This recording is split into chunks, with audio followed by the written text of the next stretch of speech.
1966년 베트남의 송카우 지역에 수도사단 26년대가 배치되었고 구사단 28년대가 뚜이호아 지역에 배치되었습니다. 8월 초기 각 사단은 자신들의 담당 구역에서 베트콩에 대한 개별적인 소탕을 실시하며 전술 책임 지역을 확장하는 작전을 수행해 나갑니다. 이렇게 어느 정도 사단의 작전 지역을 확보한 주월 한국군 사령부는 1967년 3월 수도사단과 구사단을 연결하는 대규모 작전을 계획하게 됩니다. 이 작전은 두 개의 사단이 만난다는 의미에서 오작교 작전이라 명명되었으며 작전 목적은 다음과 같습니다. 수도사단의 주둔 지역인 퀴년으로부터 구사단 북단 뚜이호아까지의 일본 국도를 개통함으로써 한국군의 작전 책임 지역을 확장하여 퀴논에서 판낭에 이르기까지 약 400km에 걸쳐 자유로운 육로 수송을 가능케 한다. 작전 지역의 월맹군과 베트콩을 포착 섬멸하여 주민을 보호하고 생활의 안전을 도모한다. 적의 식량 및 전쟁 물자 보급을 차단한다.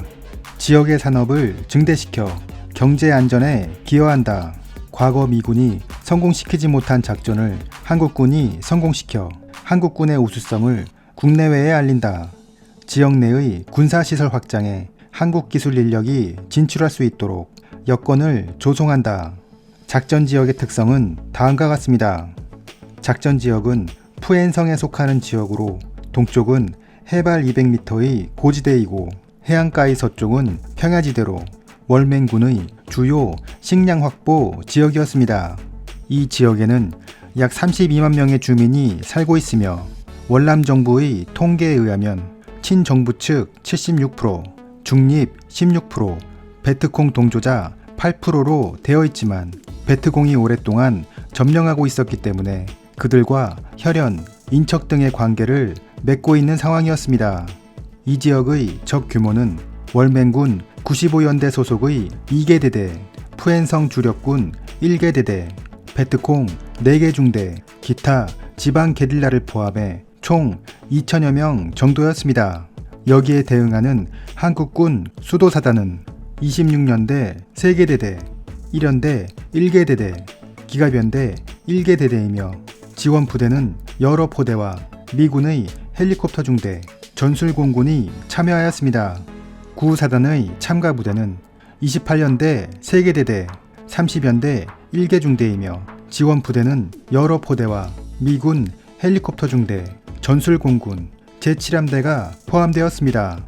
작전 계획은 수도사단이 송카우에서 남쪽으로 기동하고 구사단이 뚜이호아에서 북쪽으로 기동하여 중간 지점인 호아다에서 두 사단이 연결되어 동시에 일본 국도를 확보하는 것입니다.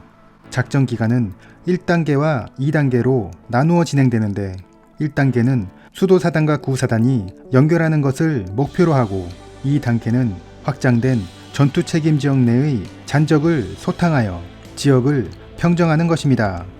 한국군이 작전하는 방식은 우선 작전 지역에 대해 미군의 항공기가 공중 폭격을 실시하고 이어 지원포대에서 약 20여 분간 포사격을 실시합니다. 이후 미군 헬기를 이용해 병력이 이동하여 포위망을 구축하면 후속 부대가 지역을 수색하면서 적을 포위망으로 몰아붙이는 방식입니다. 이러한 작전 방식은 이전에 이 지역을 담당하였던 미군 101 공수사단에서도 사용하던 방법이었지만 차이점이 있다면 한국군은 반복 수색을 실시한다는 것입니다. 이것을 일명 까라뭉개기 작전이라 불렀습니다. 베트콩은 작전이 시작되면 깊은 산이나 동굴에 숨어 있다가 아군이 지나가면 다시 나오곤 했는데 한국군은 한번 지나간 지역에 불시에 다시 수색을 하여 방심한 적을 소탕하였으며 이러한 방법은 미군의 작전 방식보다 효과가 매우 좋았습니다. 이 당시 크고 작은 수많은 전투가 벌어졌는데 그중 몇 가지 전투에 대해 알아보겠습니다. 3월 8일 구사단 11중대는 마을을 수색하던 중 어느 집 지하에 있는 땅굴을 발견하게 됩니다. 이에 4명의 병사가 땅굴에 진입하여 수색하던 중 갑자기 이들 앞에 수류탄이 떨어집니다. 이를 본 이상득 병장은 동료들이 피할 시간이 없다고 판단했는지 자신의 몸으로 수류탄을 덮쳤습니다. 그의 희생으로 나머지 동료들은 목숨을 구할 수 있었고 이후 이상득 병장은 을지무공 훈장에 추서되었습니다. 3월 28일 수도사단 9중대 2소대는 산을 수색하던 중 숨어있던 민간인을 발견합니다. 병사 한 명이 그들을 거칠게 몰아붙이며 신문하자 그중 한 명이 반대편 능선을 향해 큰 소리로 무언가 소리쳤습니다. 그러자 잠시 후 20여 명의 베트공이 이 소대를 향해 사격을 하며 공격해오기 시작합니다. 양측의 교전이 진행되던 중 이 소대가 일제히 소리를 지르며 진격하자 적은 도주하기 시작합니다. 도주하던 적은 땅굴에 숨었지만 곧 발각되어 7명이 사살되고 다수의 무기가 노획되었습니다. 3월 29일 수도사단 2중대 3소대는 바하산에 대한 수색명령을 받고 동쪽에서부터 산 정상을 향해 진행하던 중 약 6분 응선에서 소대장 이강의 중위가 하산하고 있던 베트공 2명과 갑자기 마주쳤습니다. 순간 적은 AK 소총을 발사하였으나 총이 불발되자 바로 도주하기 시작합니다. 이를 추격하던 소대장은 뒤따라오던 M79 유탄 발사 사수에게 사격 명령을 내립니다. 사수가 적을 향해 유탄을 발사하자 유탄은 도주하던 적의 뒤통수에 맞게 됩니다. 당시 M79 유탄은 150m 이내의 근거리에서는 폭발하지 않도록 되어 있었기 때문에 적은 유탄을 맞고 쓰러졌으며 곧 사살되었습니다. 3월 31일 수도사단 6중대 2소대는 마을을 수색하던 중 적이 은신하고 있는 동굴을 발견합니다. 양측의 치열한 사격전이 벌어지는 와중에 병사 2명이 수류탄을 들고 동굴로 진입하던 중 적의 총탄을 맞아 한 명이 전사하고 한 명은 중상을 당합니다. 주위에 있던 병사들은 전우가 쓰러지자 매우 흥분하여 앞다투어 동굴 속에 뛰어들었으며 교전 끝에 결국 적 8명을 사살하였습니다. 4월 3일 수도사단 9중대는 야간의 고지에서 수경을 하고 있었는데 갑자기 기지 전방 5m 지점에서 폭발물이 터지기 시작했습니다. 이에 놀란 중대장과 관측 장교는 지원 사격을 요청하여 이날 4개의 포대가 950발의 포탄과 32발의 조명탄을 발사합니다. 다음날 적을 소탕하기 위해 수색을 실시한 구중대는 숲속에서 적 수십 명이 휴식을 취하고 있는 것을 발견하고 이들을 은밀하게 포위하였으며 이어 집중 사격을 가해 14명을 사살합니다.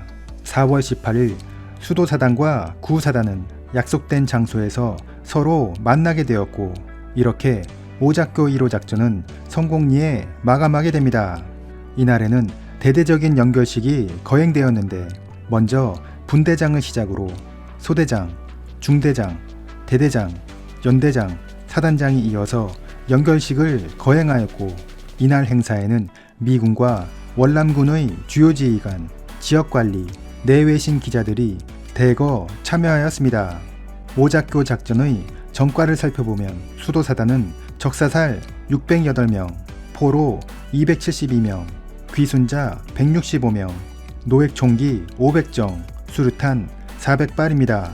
수도사단의 피해는 전사 16명, 부상 80명입니다. 구사단의 전과는 적사살 223명, 포로 143명, 귀순자 69명, 노획총기 180정, 수류탄 100발입니다.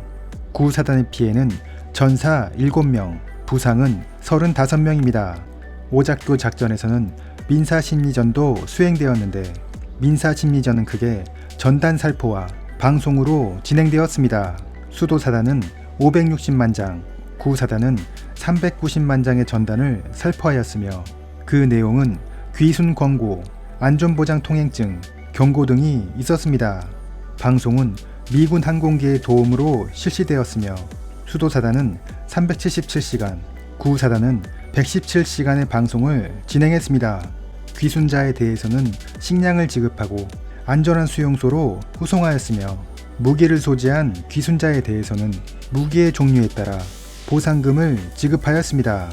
특히 수도사단은 4월 7일에 뚜이안 비행장에서 대대적인 방공궐기 대회를 개최하였습니다. 이곳에는 1만여 명의 주민과 귀순자들이 참석하였으며 군악대 연주, 태권도 시범, 귀순자 강연, 노획무기 전시 등이 진행되었습니다. 이렇게 한국군은 오작교 작전의 1단계를 성공적으로 수행하고 이어 확장된 전투 책임 지역 내의 잔적을 소탕하여 지역을 평정하는 2단계 작전을 개시하게 됩니다. 이상으로 오작교 작전이었습니다. 드디어 작전 개시 1개월 만에 남과 북에서 적을 섬멸, 진격해온 맹호와 백마가 송카우 남박 47km, 투이호와 북방 15km 지점, 호아다 마을 뒤 62고지에서 감격의 악수를 나눔으로써 주월 한국군은 사이공과 하노이를 잇는 일본 도로 398km를 완전 장악하게 됐던 것이다. 밀림에 메아리친 승리의 함성, 이 가슴 벅찬 승전의 기쁨, 맹호와 백마 용사들은 곳곳에서 서로 올싸안고 재회의 기쁨을 나누었으며 서로의 노고를 위로 격려했다. 맹호 부대장 유병현 소장과 백마 부대장 이수동 소장도 초연이 채 가시지 않은 이 전장에 나타나 감격의 악수를 나누면서 내일의 승리를 다짐하는 것이었다.